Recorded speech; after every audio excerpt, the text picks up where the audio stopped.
आज हम एक ऐसे टॉपिक पर चर्चा करने वाले हैं जो 12वीं के विद्यार्थियों के लिए बहुत ही महत्वपूर्ण है। और ये जो है मलिक मोहम्मद जायसी का 12वां है, हिंदी ऐच्छिक का पाठ है।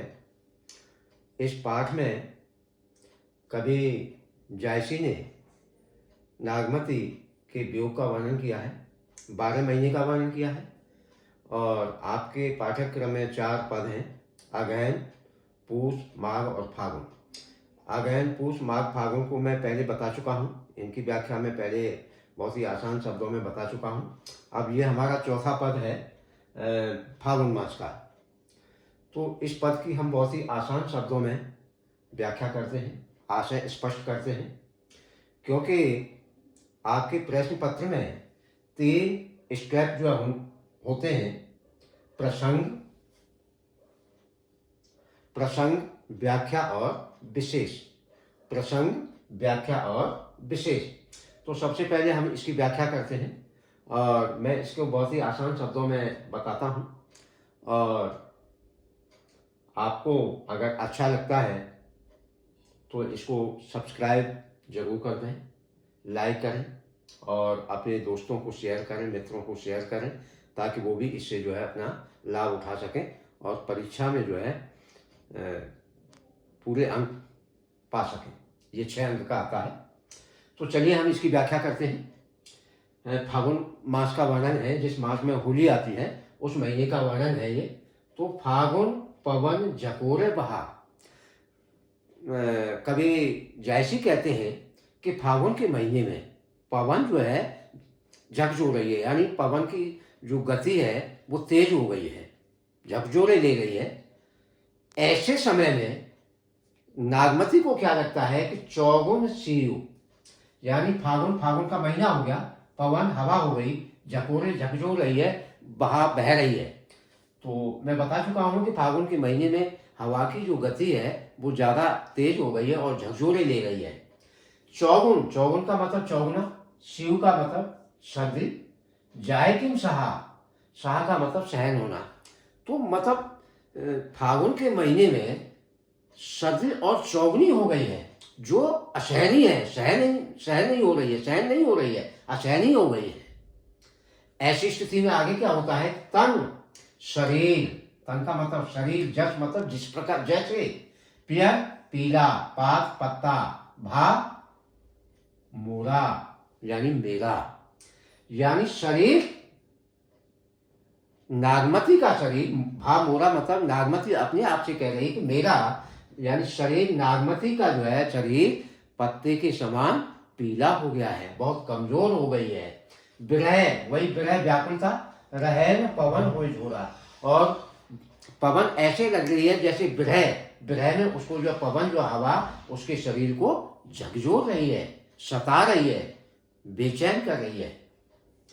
तो इस प्रकार जो है तरवर, ब्रज, झर गए हैं, झरे बन ढांक के पौधे होते हैं, यानी जो वृक्ष हैं, पौधे हैं, वो पत्तों से झड़ गए हैं, उनसे पत्ते झड़ गए हैं। और ढांक वन में जो वन जंगल में जो है वन ढांक के जो पौधे हैं वो भी जो है झड़ गए हैं। पौधों से जो है, वृक्षों से पत्ते झड़ गए हैं, वन में जो ढांक के पौधे हैं वो भी झड़ गए हैं। आगे भई अनपत्त बिना पत्तों के फूल पर शाखा, यानी जो पौधों वृक्षों की जो शाखाएं हैं वो बिना पत्तों की हो गई हैं और उन पर जो है इस समय फूल और नए पत्ते आ रहे हैं। फूल और नए पत्ते, उनकी शाखा मतलब डालियां, शाखाएं फूलों से जो भर गई हैं, नए पत्तों से भर गई हैं। जैसा कि फागुन में बसंत होता है और बसंत से पहले पौधे, वृक्ष जो है अपनी पत्तियां गिरा देते हैं और नई पत्तियां उन पर आ जाती हैं। इसीलिए तो बसंत को जो है सभी ऋतुओं का राजा भी कहा जाता है। आगे करें हैं बनाफत कीन हुलासू, यहाँ हुलासू का मतलब उत्साह और यहाँ पर हुलासू का मतलब उदासी। तो यहाँ पर यमक अलंकार भी बनता है। मैं उसको जो है विशेष में बताऊंगा। यमक अलंकार, क्योंकि यहाँ हुलासु ये शब्द और हुलासु ये शब्द दोनों एक जैसे हैं, तो लेकिन उनके अर्थ अलग अलग हैं। यहाँ हुलासु का मतलब उत्साह है और यहाँ हुलासु का मतलब उदासी है। तो जहाँ पर दो एक जैसे शब्द आते हैं लेकिन उनके अर्थ जो अलग अलग होते हैं, वहाँ पर यमक अलंकार होता है। तो यहाँ पर यमक अलंकार भी बनता है, तो ये अलंकार विशेष में बताऊंगा बाद में। तो करें बनाफत कीन हुलासु, यानी जो वनस्पति है, वनस्पतियों में जो है बड़ा उत्साह आ रहा है, वो बड़ी प्रसन्न हो रही है, क्योंकि उस पर नए नए पत्ते आ रहे हैं, शाखाएं जो है, डालियां जो है फूलों से भरी हुई हैं, तो वनस्पतियां बड़ी जो उत्साहपूर्वक आनंदित हैं। तो मोह कहाँ भाजन दोनों हुलासु, लेकिन मोह मेरा, मेरा जग संसार, यानी मेरा संसार, तो मैं तो जो है, मुझे तो संसार जो है और दुगना उदास लग रहा है। आगे फाग करें, फाग फागन का महीना, करें सब चांचर चोरी, चांचर चोरी का मतलब उत्साह, नृत्य, नाच गाना। फागुन के महीने में लोग जो है होली से पहले और बाद में नाच गाना करते हैं, गीत गाते हैं। तो वही कवि ने जो है यहाँ पे कहा है, फाग करें सब चांचर चोरी। फाग के महीने, फागुन के महीने में सब जो है नृत्य कर रहे हैं, गीत गा रहे हैं, प्रसन्नचित हो रहे हैं, आनंदित हो रहे हैं। लेकिन मोहि जिय, जिय का मतलब शरीर, हृदय, मेरा हृदय लाए दीन जसोरी, यानी मेरा हृदय जो है होली की अग्नि की तरह विरह में जल रहा है। मेरा हृदय, रानी नागमती कह रही है कि मोह मोह जिय लाए, मेरा हृदय, मेरा शरीर तो होली की आग की तरह जस, जस हो, यहाँ तुलना की है, मेरा हृदय तो होली की आग की तरह विरह में जल रहा है। जो पे पियई जरत अस भावा, जरत मरत मोहि रोशन भावा, जो पे पियई जरत अस भावा, यानी जो यदि मेरे प्रिय को मेरा मरना ही अच्छा लगता है, मेरा जलना ही अच्छा लगता है, तो जरत मरत मोहि रोशन आवा, रोष मतलब मुझे कोई वो नहीं आएगा, उस पर कोई पछतावा नहीं होगा। तो जरत यानी मुझे इस बात पर, अगर मेरे पति को मेरा जो है इस तरह का विरह में जलना या अच्छा लगता है, तो मुझे कोई जो है पश्चाताप नहीं होगा। रात्यों दिवस यह मन मोरे, रात और दिन मेरे मन में यही रहता है।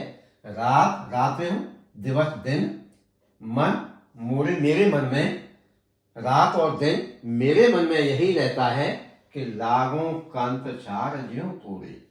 लागों, कंत का मतलब पिय, जल, वो जो राख है, जो जलकर राख हो रही है, वो जो है तुम्हारे काम आ जाए। लागों कंत, तुम्हारे काम आ जाए।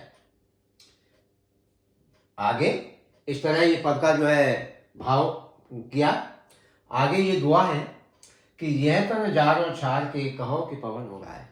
रानी नागमती कहती है कि ये मेरा शरीर है ना, जलकर राख हो जाए, और पवन से कहो कि वो पवन जो है उस राख को उड़ाकर उस रास्ते पर ले जाए। यानी यह तन, मेरा शरीर, जारो, जलकर छार हो जाए, यानी राख हो जाए। कहो, फिर वो नागमती कहती है कि कहो, यानी पवन से कहो कि वो पवन उड़ा, पवन से कहो कि उस राख को उड़ाकर कहां पर ले जाए। मकु ते मार्ग होय परो, मकु उस रास्ते पर ले जाकर डाल दे, उस रास्ते पर ले जाकर, मकु ते मार्ग उस रास्ते पर ले जाकर डाल दे, होय परो जिस रास्ते पर कंत धरे जहां पाऊं, जिस रास्ते पर मेरे जो है पति अपने पैरों को रखें, ताकि मैं अपने पति के पैरों के नीचे आकर धन्य हो जाऊंगी, मैं पवित्र हो जाऊंगी। मेरा जो मन है, मेरा शरीर है, वो संतुष्ट हो जाएगा कि मैं मरते मरते मेरे शरीर ने अपने पति को स्पर्श कर लिया। तो इस प्रकार इसका भाव था फागुन के महीने का, और ये भाव जो हमने समझाया आपको। और इसके बाद हम जो है ये व्याख्या है, तो ये व्याख्या का पॉइंट हमारा जो पूरा कंप्लीट होता है। प्रसंग, प्रसंग में क्या है कि प्रसंग हम जो है सभी का लगभग एक जैसा है, थोड़ा सा इस लाइन का जो हमने ऐड करना होता है उसमें। प्रस्तुत पद्यांश हमारी पाठ्य पुस्तक अंतरा भाग 2 पाठ जो है 12 मासा से लिया गया है और इसके कवि मलिक मोहम्मद जायसी हैं। अब इसमें एक लाइन जो ऐड करनी होती है वो अलग अलग है बाकी प्रसंग से। फागुन के इस पद में रानी नागमती फागुन के महीने में होने वाली घटनाओं से अपने आप को जो है तुलना करती है। तो इस प्रकार ये प्रसंग हो जाएगा। व्याख्या मैंने बताई दी है। अब विशेष में क्या देखना है कि ये जो पद है चौपाई और पद में लिखा हुआ है, पद चौपाई और दोहे में लिखा हुआ है, छंद जो है चौपाई और दोहा है, अवधि भाषा है। 2 पॉइंट हो गए। तीसरा पॉइंट यह है कि इसमें झरे झरे इसमें जो है पुनरुक्ति अलंकार है।